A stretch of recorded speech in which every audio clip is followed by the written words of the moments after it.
संकल्प। दिल छू लेने वाली कहानी। राहुल, कई दिनों से तेरे पिताजी को तेज खांसी चल रही है। बहुत दिनों से मैं घरेलू इलाज भी कर रही हूँ पर कोई फर्क नहीं पड़ रहा। तो डॉक्टर को दिखा कर ले आ। कोई टेस्ट भी होता है तो वो भी करवा ले ताकि इन्हें आराम मिल जाए। रात भर ये खांसते ही रहते हैं, परेशान हो जाते हैं। मीनाक्षी जी ने अपने बड़े बेटे से कहा, मम्मी, मेरी आज एक मीटिंग है, उसके लिए तैयारी कर रहा हूँ। मेरे करियर का सवाल है। आप छोटे को बोल दीजिए, वो डॉक्टर को दिखा कर ले आएगा। मेरे पास समय नहीं है इन सब कामों के लिए। ये कहकर राहुल लैपटॉप में काम में लग गया। फिर थोड़ी देर बाद बोलता है, आप संजीव को बोल दीजिए, उसके पास काम भी क्या है, वो पापा को दिखा कर ले आएगा। अंदर कमरे से संजीव फोन पर बात करते हुए बाहर आता है और एक हाथ से जूते पहनने लगता है। हाँ यार, आ रहा हूँ, तो चिंता मत कर, अपनी मूवी नहीं छूटेगी। माँ, मैं दोस्तों के साथ मूवी देखने जा रहा हूँ, दोपहर का खाना भी बाहर खाऊंगा। वैसे मैंने कीर्ति को भी बोल दिया है, आप दरवाजा बंद कर लीजिए। बेटा, तेरे पिताजी को खांसी। मीनाक्षी के शब्दों को अनसुना करके संजीव चला गया। खांसी की तेज आवाज सुनकर मीनाक्षी जी कमरे की ओर दौड़ी और गर्म पानी अपने पति लक्ष्मी नारायण जी को पिलाया। साथ ही मुंह में एक अदरक का टुकड़ा रख दिया। अंदर से बड़ी बहू शिल्पा के चिल्लाने की आवाज आ रही थी, मम्मी जी, पिताजी को कहिए थोड़ा धीरे खांसे, कान्हा अभी सोया ही है, फिर से जाग जाएगा। एक आवाज छोटी बहू कीर्ति की भी आती है, मैं टीवी देख रही हूँ, आप कमरा बंद कर लीजिए, पिताजी बड़ी तेजी से खांस रहे हैं। मीनाक्षी जी चुपके से कमरा बंद कर लेती हैं और अपने पति की हालत देखकर उनकी आंखें भीग जाती हैं। दोनों बेटों और बहुओं को उनकी जरा भी परवाह नहीं है। अपने पिता की हालत पर जरा भी दया नहीं आती है। दोनों बेटे ही जब पत्थर दिल हो गए हैं तो बहुओं को क्या बोले। जब अपने ही खून को दर्द का एहसास नहीं हो रहा है तो बहू तो फिर भी पराया खून है। मीनाक्षी जी की आंखों से आंसू बहे जा रहे थे। वो एक दिन हिम्मत करके तैयार हो गई थी और अपने पति लक्ष्मी नारायण जी को दिखाने के लिए अस्पताल ले जा रही थी। दोनों बहुओं ने टोक दिया, बेटों के होते हुए आप अपने पति को दिखाने ले जाएंगी, समाज और रिश्तेदारों में हमारी नाक कट जाएगी। मीनाक्षी जी के बढ़ते कदम पीछे रुक गए। उन्होंने पहले बड़े बेटे राहुल से कहा, फिर छोटे बेटे संजीव से कहा। दोनों ही सुनकर भी अनसुना कर रहे हैं और देखकर भी अनदेखा कर रहे हैं। मीनाक्षी जी के कानों में समाज और रिश्तेदारों की बातें गूंज रही थी। जब उन्हें पहला बेटा राहुल हुआ तो ससुराल में उनके बड़े लाड चाव हुए। उनकी जेठानी तो तीन बेटियां थी और सास अपने पोते का मुंह देखने को तरस गई थी। राहुल के होते ही वो झूम कर नाचने लगी। गली मोहल्ले में लड्डू बंटवाए खुशियां मनाई गई। मीनाक्षी जी भी खुश थी क्योंकि उनकी सास खुश थी। बड़ी किस्मत वाली हो भाभी, मालिश करते हुए कुंती ने कहा, जो आपके बेटे की मालिश हो रही है। और अम्मा जी आपके खान पान का इतना ख्याल रख रही हैं, वरना बड़ी भाभी के जब जब लड़कियां हुई ना, ना तो मालिश की गई, ना ही अम्मा ने एक लड्डू बनाकर खिलाया। मीनाक्षी के आने से पहले उसकी जेठानी को तीनों बेटियां हो चुकी थी।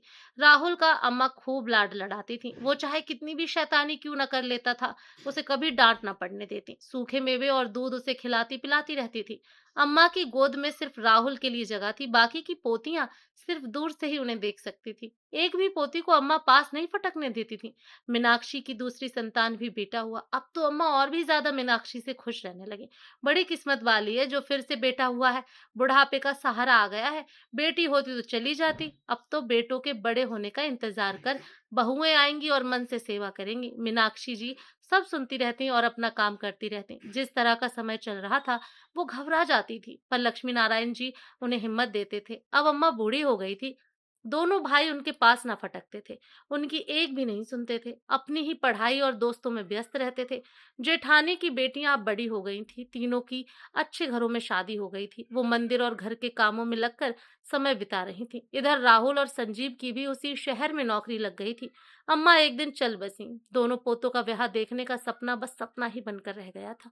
कुछ समय बाद राहुल की शादी हुई और शिल्पा बहू बनकर घर आई।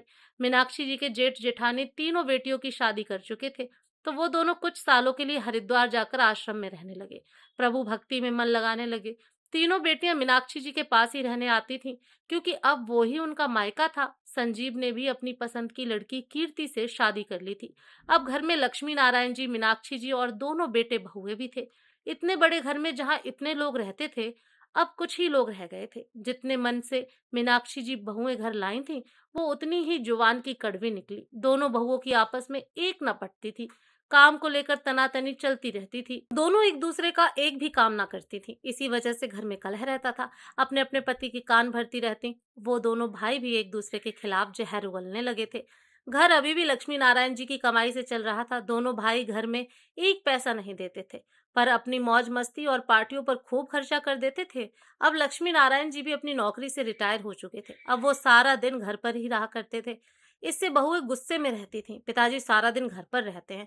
अब उनसे कहिए ना, कुछ घंटे घर के बाहर रहे, सामने बगीचे में ही जाकर बैठ जाया करें। दोनों एक साथ मीनाक्षी जी से बोले, सुबह शाम घूम तो आते हैं, अब दिन भर तो घर से बाहर नहीं रह सकते, फिर धूप भी कितनी है, अपने ही घर में क्या नहीं रह सकते हैं? मीनाक्षी जी ने कहा तो दोनों बहुएं मुंह बना लेती थी, पर अब ये रोज का हो गया है। दोनों बहुएं कलेश करने लगी थी। मीनाक्षी जी एक रात को लक्ष्मी नारायण जी के लिए दूध बना रही थी। शिल्पा ने हाथ रोक लिया। पिताजी कोई बच्चे हैं जो दोनों समय दूध पियेंगे? सुबह भी तो पिया था, फिर हमारे बच्चे क्या पियेंगे? मीनाक्षी जी उदास चेहरा लेकर कमरे में आ गई। लक्ष्मी नारायण जी ने सब सुना तो उन्हें भी विश्वास नहीं हुआ। वो काफी दिनों से दोनों बहुओं और बेटों की हरकतें देख रहे हैं। उन्होंने मन ही मन एक फैसला लिया और मीनाक्षी जी को समझाया। अगले दिन मीनाक्षी जी रसोई में लड्डू बना रही थी। कीर्ति ने देख लिया और पूछने लगी, मम्मी जी ये लड्डू किस लिए बना रही हो? वो सर्दी आ रही है और तुम्हारे ससुर जी का भी मन कर रहा है। ओह, आप तो पूरे महीने के लिए आया देसी घी एक ही महीने में खत्म कर दोगी। आपको तो पता भी नहीं होगा कि घी कितना महंगा हो गया है। मीनाक्षी जी उस दिन गुस्से में बोल ही पड़ी, मैं नहीं बोलना चाहती थी, पर तुम दोनों ने मुझे मजबूर कर दिया है। आखिर आज भी इस घर का खर्च मेरे पति उठा रहे हैं। घी कितना महंगा हो गया है मुझे ये तो पता नहीं है, पर मुझे ये पता है कि घी मेरे पति के पैसों से आया है, तुम्हारे पति के पैसों से नहीं। दूध बच्चे ही क्यों, बड़े भी समय पर पी सकते हैं। बड़े बुजुर्ग का मन भी बच्चों जैसा ही होता है, वो भी मचल सकता है।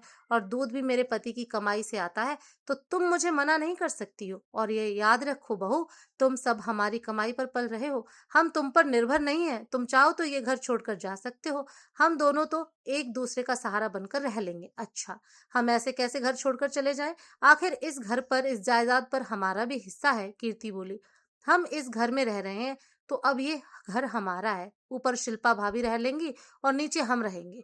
आप भी ताई जी और ताऊ जी के पास हरिद्वार क्यों नहीं चले जाते हो, ताकि हम चैन से रह सकें? ये रोज रोज की चिक चिक तो नहीं होगी।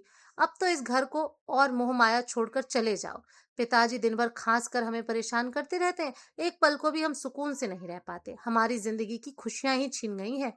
कीर्ति बोले जा रही थी, तभी शिल्पा भी आ गई और वो कीर्ति का साथ देने लगी। हाँ मम्मी जी, अब आपको इस उम्र में न जाने किसका मोह बचा है। आप भी घर छोड़कर चली जाओ और हमें जीने दो।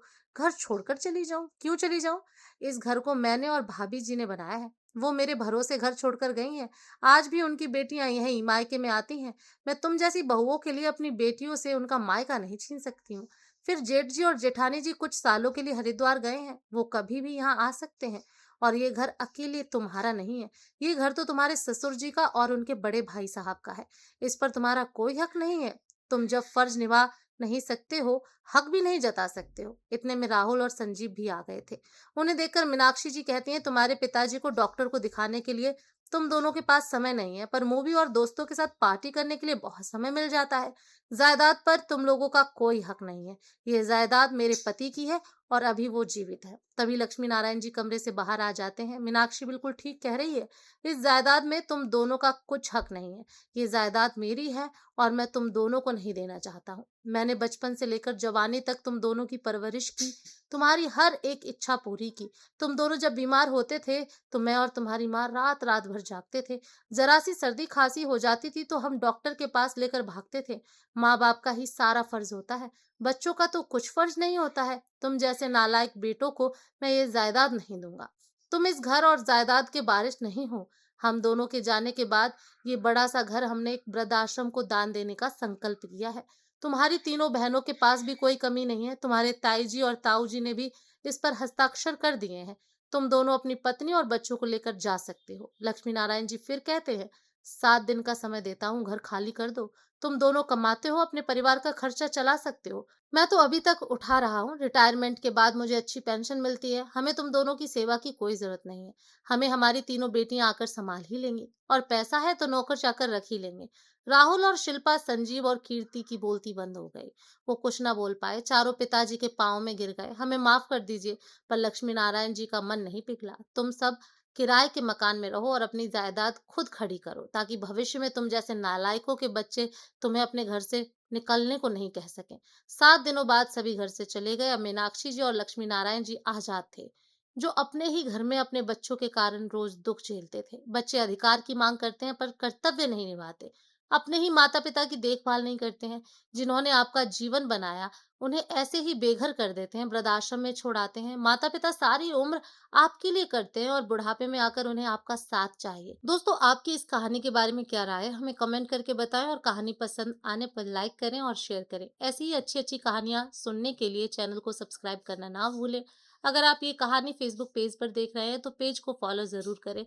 मिलते हैं फिर एक नई कहानी के साथ। धन्यवाद।